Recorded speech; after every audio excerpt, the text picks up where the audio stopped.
ہم کہاں جائے, غریب آدمی کہاں جائے؟ موحدری صاحب, یہ لڑکا وہ لڑکا. جناب اسپیکر, مجھے شرم آتی ہے, میں خدا سے ڈرنے والا آدمی ہوں, میں انسانوں سے نہیں ڈرتا. لا خوف علیہم ولا هم یحزنون. لیکن جناب اسپیکر, میں کچھ نہیں کہہ سکتا. یہ جو کچھ تھانوں میں ہو رہا ہے, آپ کو پتا ہے؟ آپ کو پتا ہے لوگوں کے بہنوں کے ساتھ کیا ہو رہا ہے, لوگوں کی بیٹیوں کے ساتھ کیا ہو رہا ہے؟ اس پارلیمنٹ پہ بیٹھی ہوئی عورتیں ہم کو بتائیں گی کہ ان کے ساتھ کیا نہیں ہوا. اس پہ ہماری پارلیمنٹ نہیں بولے گی. آگ لگ جائے اس پارلیمنٹ کو, باہر میں جائے یہ پارلیمنٹ, باہر میں جائے اس کا اسپیکر, باہر میں جائے اس کے سارے ممبر. جناب اسپیکر, آپ لوگوں سے پوچھو, خدا کو مانے, خدا کو مانے. جناب اسپیکر, چھوٹے بچوں کو تانوں میں جناب اسپیکر, یہ ہمارا حق ہے. جگدیش صاحب, آپ اتنے سینئر پارلیمنٹیرین ہیں, بابا نہ جاؤ, آپ کے الفاظ کا چناؤ یہ ہم ایکسپنج کرتے ہیں, یہ ہم ایکسپنج کرتے ہیں, بھاڑ میں جائے جناب پارلیمنٹ. اسپیکر, میں اور جو اسپیکر کے بارے میں کہا ہے اس کو بھی ہم ایکسپنج کرتے ہیں. جی بابا, جی پٹیل بابا, پٹیل بھائی زندہ باد. جناب اسپیکر, میں عرض کر رہا ہوں, جناب اسپیکر, میں عرض کر رہا ہوں, یہ سب میرے ماں باپ چھوڑ تکیے نا بابا, ہم نہ آرام سے بابا. صحیح اگر جو پارلیمنٹیرین, میں پھر کہتا ہوں, میں آپ کی خاطر, جو پارلیمنٹیرین ماؤں بیٹوں کی تانوں میں بے عزتی پہ خاموش رہتا ہے, اسے ریزائن کر کے گھر چلا جانا ہے. جو بھی جاتا ہے, جاؤ چھٹی کرو. دیکھیے, کمال کرتے ہو یار. جناب اسپیکر, جناب اسپیکر,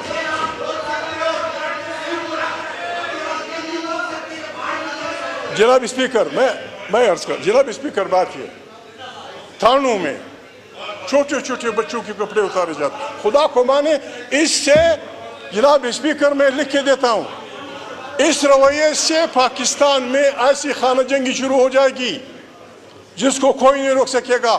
میں اس آدمی کا نام بول رہا ہوں جناب اسپیکر, میں لاؤں گا کل.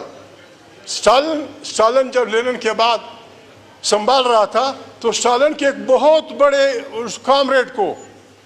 کامریڈ کو راہ چلتے پارٹی کارکن نے گولی مار دی. جب اسے پوچھا گیا کہ تم نے کیوں, میں نام کر لاؤں گا, میرا وعدہ ہے. بہت اسٹالن کا بہت بڑا آدمی تھا. کارکن نے گولی مار دی کہ اس نے میری بیوی کی بے عزتی کی تھی.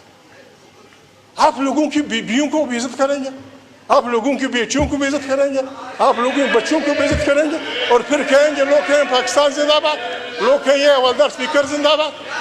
جناب اسپیکر, یہ جو آپ کچھ کر رہے ہیں, پٹیل صاحب سمجھدار آدمی, لکی پڑے بھی, ہماری جو پیپلز پارٹی کے رجا پڑھا لکھا آدمی ہے. سپریم کورٹ نے ایک فیصلہ کیا, بجائے اس کے کہ ہم اس کا احترام کریں, ہم اداروں کو لڑانا چاہتے ہیں, ہم اداروں کو لڑنا چاہتے ہیں. کیا آسمان گرے گا, کیا آسمان گرے گا اگر پارلیمنٹ نے کچھ سیٹیں دے دیں ان کو؟ کیا ابھی پارلیمنٹ کو آپ کھڑا کر رہے ہیں. یہ ہمارا لاؤڈ اسپیکر بڑا پڑھاکو آدمی ہے, ہر وقت اسلام کی بات کرتا ہے. کیا اسلام یہ حکم دیتا ہے؟ اسلام تو یہ حکم دیتا ہے کہ اگر کافر ہے, ہندو ہے, سکھ ہے, مسلمان ہے, اگر اس نے کسی مسلمان سے زیادتی کی ہے, اس کافر کے حق میں فیصلہ کرو. یہ قرآن کا حکم ہے. ہم قرآن کو روزانہ اٹھا کے سر پہ پڑھتے ہیں اور خود اپنے ملک میں لوگوں کی بے عزتی کرتے ہیں. جناب اسپیکر, یہ پارلیمنٹ میں عزیز ہے. جی جگدیش صاحب, وائنڈ اپ کیجیے گا, بہت سارے لوگوں نے پوائنٹ آف آرڈر پہ بولنا ہے. وائنڈ اپ کر. جی جناب اسپیکر, اگر کوئی چاہتا ہے کہ یہ ملک چلے اور یہ ملک قوموں کی قطار میں سر اٹھا کے چلے, تو آسان سا فارمولہ ہے. آپ سندھی ہیں سائیں, آپ کو پتہ ہے اس ملک میں ہم 4-5 بھائی رہتے ہیں. اگر کسی کو یہ ملک عزیز ہے, آئیں ہم سب فوجیوں سمیت, آئیں ہم سب اللہ کے سامنے اپنے گناہوں کی معافی مانگیں اور اعلان کریں کہ اس ملک میں پارلیمنٹ کی بالادستی, آئین کی بالادستی ہوگی. دوسری بات کہ سارے مسائل اس پارلیمنٹ میں حل ہوں گے, خارجہ داخلی پالیسیاں, اور سندھ کے وسائل, بلوچ کے وسائل, سرائے کی وسیب کی زمینیں جو کچھ ہیں, پنجاب کی جو نعمتیں ہیں, پشتونخوا وطن میں جو اللہ نے پیدا کیا ہے, اس پہ آئینی طور پہ سندھی کا, بلوچ کا, سرائکی کا, پنجابی کا ملکیت آپ تسلیم کر لیں. زرداری صاحب ہمارے پریزیڈنٹ ہیں, انہوں نے پہلے بھی بڑی ہمت کی ہے. 18th امینڈمنٹ وہ لکھ لیں اس پارلیمنٹ کو, کہ آج سے سندھی وسائل پہ، بلوچ وسائل پہ، سرائکی وسائل پہ، پنجابی وسائل پہ، پختونخوا کے وسائل پہ وہاں کے عوام کا حق ہوگا۔ جناب اسپیکر، یہ پاکستان سر اٹھا کے چل پڑے گا، اور اگر یہ آپ کا پریڈیسیسر اس طرح چلائے گا جناب اسپیکر، ہم اس پارلیمنٹ کو اس طرح چلنے نہیں دیں گے۔ God bless you.